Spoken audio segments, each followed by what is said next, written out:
भगवत गीता के 15 उपदेश सफल बनाए।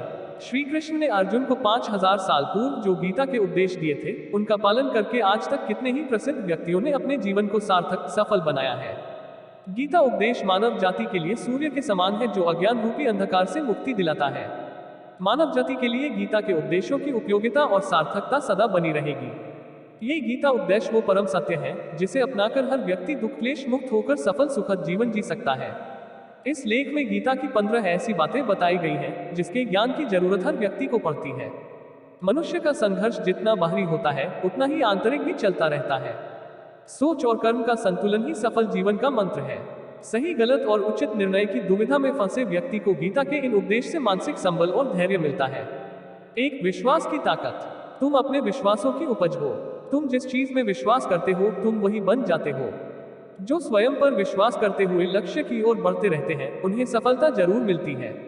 अगर व्यक्ति अपने लक्ष्य के लिए कर्म में पूरे मन से लग जाता है और उसे कर्म करने से खुशी मिलती है, तो सफलता उससे दूर नहीं। 2, मृत्यु से भय व्यर्थ है। हर व्यक्ति के मन में मृत्यु का भय होता है। इस संसार का जब से निर्माण हुआ है, तब से जन्म मृत्यु का चक्र चलता आ रहा है। ये प्रकृति का नियम है। इस सत्य को स्वीकार करके भयमुक्त होकर आज में जीना चाहिए। किसी को भी आने वाले पल के बारे में कुछ नहीं पता होता, लेकिन इस संशय में भयभीत रहने से जीवन नहीं जिया जा सकता। 3, कर्म सबसे ऊपर आता है। श्री कृष्ण अर्जुन से कहते हैं कि व्यक्ति कर्म करने के लिए ही पैदा हुआ है और बिना कर्म किए कोई रह नहीं सकता। फल की चिंता करना व्यर्थ है, क्योंकि इससे मनुष्य का मन काम से भटकने लगता है। किसी कर्म से सफलता नहीं मिलती तो क्या हुआ, असफलता भी ज्ञान के द्वार खोलती है। अगर बिना फल की चिंता किए कर्म करते रहोगे तो सफलता और मन की शांति जीवन भर तुम्हारा साथ नहीं छोड़ेगी। जो कर्मफल से विरक्त होकर कर्म करता जाता है, उसका आध्यात्मिक ज्ञान बढ़ता जाता है। 4, हमेशा स्वार्थी होना गलत है। जो व्यक्ति हमेशा स्वार्थ प्रेरित होकर फल की चिंता करते हुए कर्म करते हैं और सिर्फ फल ही उन्हें कर्म करने को प्रेरित करता है, ऐसे लोग दुखी और बेचैन रहते हैं, क्योंकि उनका दिमाग हमेशा इसी उलझन में फंसा रहता है कि उन्हें क्या फल मिलेगा। स्वार्थी व्यक्ति सुखी नहीं रह पाता और ऐसे व्यक्ति से कोई भी संबंध नहीं बनाना चाहता। इसलिए स्वार्थ से ऊपर उठें और दूसरों का हित भी सोचें। 5, क्रोध से सबका नुकसान होता है। क्रोध या गुस्सा करना व्यक्ति के दिमाग में उथल पुथल पैदा कर देता है। आवेश में विवेकहीन होकर कई बार व्यक्ति अपना ही नुकसान कर बैठता है, या फिर अपनी ही मानसिक शांति को भंग करके खुद को कष्ट देता है। क्रोध की अग्नि में बुद्धि और तर्क नष्ट हो जाते हैं और व्यक्ति बिना विचार किए बस अपने अहम ईगो की तुष्टि करने वाले काम करता है। गुस्सा व्यक्ति की विचार शक्ति को पनडुब्बी बना देता है और भ्रम पैदा करता है। 6, मन पर कंट्रोल जरूरी क्यों है। मन का स्वभाव है कि ये आसानी से भटक जाता है। अगर जीवन को सफलता की दिशा में ले जाना है तो मन को काबू करना बहुत जरूरी है। श्री कृष्ण कहते हैं कि बार बार प्रयास करने से धीरे धीरे चंचल मन को वश में किया जा सकता है।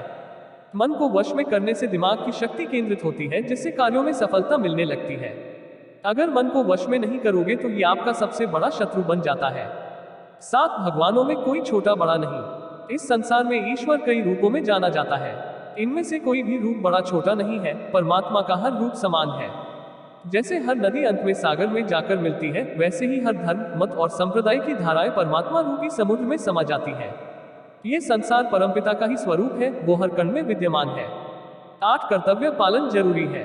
भगवान श्री कृष्ण उपदेश देते हैं कि हर व्यक्ति को अपने कर्तव्य का पालन करना चाहिए। यही धर्म है। अगर अपने कर्तव्य का पालन नहीं किया जाता है तो मन में अशांति और दुख प्राप्त होता है। अपनी पसंद नापसंद, मोह बैर को किनारे रखकर अपना कर्तव्य करो। किसी अन्य व्यक्ति का कर्म आपको कितना भी आकर्षित करे, उसके प्रलोभन में ना आए। कष्ट में रहते हुए भी अपना कर्म करना दूसरे की नकल करने से श्रेष्ठ है। अपने कर्म और कर्तव्य का पालन ही जीवन का सही मार्ग है, क्योंकि कर्म करना अकर्मण्यता से हमेशा बेहतर है। कर्तव्य में दोष देखकर पीछे न हटे, क्योंकि हर कर्म में कोई ना कोई छोटा बड़ा दोष हो सकता है, जैसे अग्नि के साथ धुआं भी होता है। सदैव कर्म करो। कर्म करने से पहले विचार करो, लेकिन बहुत ज्यादा विश्लेषण मत करो। अधिक विश्लेषण संशय और अकर्मण्यता पैदा करता है। 9, ध्यान करने से परमात्मा को अनुभव किया जा सकता है। श्री कृष्ण कहते हैं कि शारीरिक कर्म से ज्ञान का मार्ग उच्च है और ज्ञान मार्ग से भी ऊपर ध्यान मार्ग है। ध्यान मार्ग पर बढ़ने से ईश्वर को अनुभव किया जा सकता है। जो व्यक्ति मन और इंद्रियों को शांत करके पूर्ण विश्वास से अपना ध्यान भगवान में लगाता है, उसे ईश्वर का ज्ञान और अस्तित्व अवश्य अनुभव होता है। जो हर जगह हर जीव मनुष्य में ईश्वर को देखता है, सबके हित में लगा रहता है, उस पर परमपिता अवश्य कृपा करते हैं। ज्ञान मार्ग हो या भक्ति मार्ग, समर्पण प्रेम विश्वास ही आपको ईश्वर के प्रकाश की ओर ले जाता है। भगवान की पूजा बहुत से लोग करते हैं, लेकिन उनको शांति क्यों नहीं मिलती? क्योंकि भगवान आपके मन में निवास करता है, उसे पता है कि आपका भाव क्या है। 10 अधिक शक करने वाला कभी खुश नहीं रह सकता। श्री कृष्ण गीता में कहते हैं कि संशय शक करने वाले का विनाश हो जाता है, इसलिए संदेह करने से बचे।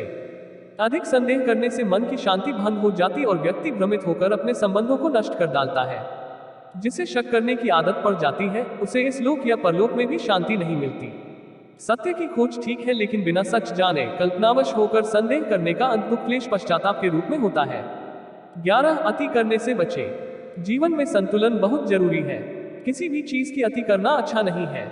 जैसे सुख आने पर प्रमाद करना और दुख आने पर निराशा में डूबे रहना, दोनों ही गलत है। असंतुलन जीवन की गति और दिशा को बाधित करता है, जिससे अनावश्यक कष्ट और दुखों का जन्म होता है।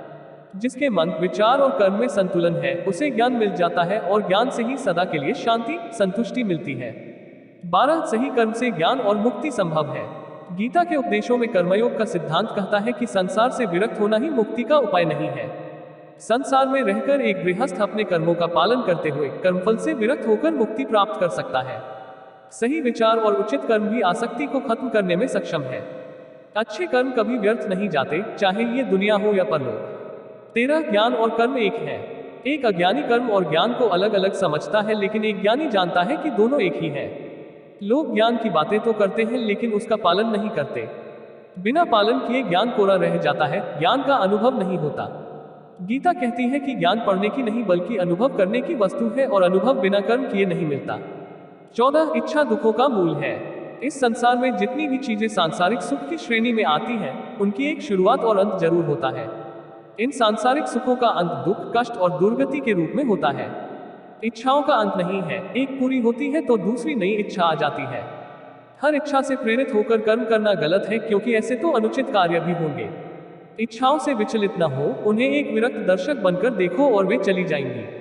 15 भगवान ही सबसे बड़ा सहारा है। परमपिता ही एकमात्र हमारे आधार है और अपने हैं। इस संसार में कोई भी अकेला नहीं है। ईश्वर में विश्वास रखते हुए जो मनुष्य कर्म पथ पर बढ़ता जाता है, वो सदा शांति, सुख और मुक्ति पाता है। भूत और भविष्य की चिंता करना व्यर्थ है, वर्तमान ही सत्य है। जो भी पूर्ण समर्पण से ईश्वर की शरण में आता है, परमात्मा उसका कल्याण अवश्य करते हैं। गीता के उपदेश पर आधारित इस श्लोक के विषय में अपने विचार नीचे कमेंट करें। अपने प्रिय और दोस्तों में इसे व्हाट्सएप, फेसबुक पर शेयर जरूर करें।